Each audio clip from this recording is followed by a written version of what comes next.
An ordinary fried egg was sold for $1,000, but when they took a taste, they realized it wasn't a fried egg, but a special dessert. The man grew curious about their chef. However, the next dish dashed his hopes. The waiter brought a potted plant and said it was an edible vegetable salad. The man felt he was being mocked, so he walked up to the chef with the potted plant and questioned him. However, the chef didn't respond. Instead, he took out a piece of beef and challenged the man.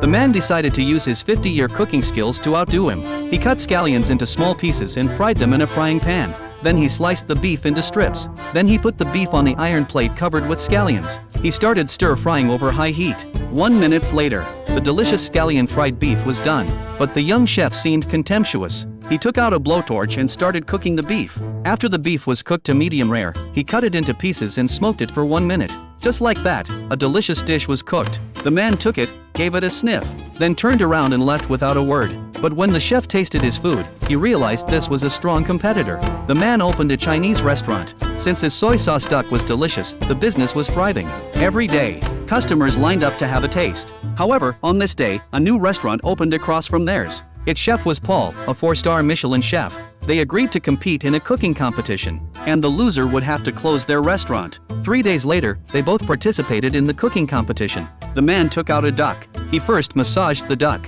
Suddenly, he removed all the duck's bones. He stuffed spices into the duck, then poured boiling water at 300 degrees into it. Next, he wrapped the duck with lotus leaves. Then he brought a large wok and poured 100 caddies of edible salt into it, stir-frying it vigorously. Subsequently, he put the duck into the wok. 10 minutes later, the salt-baked duck was ready. Seeing this, everyone felt very surprised. On the other side, Paul completely wrapped the foie gras with tin foil and then put it in the oven to heat. 2 minutes later, he used a blowtorch to give it a good grilling. After these operations, the foie gras was perfectly removed from its mold.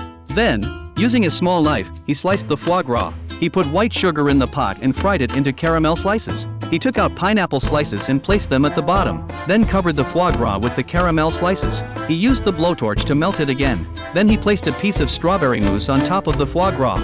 A delicious and smooth foie gras dish was thus created. However, unexpectedly, after the judges tasted their delicacies, their scores turned out to be the same.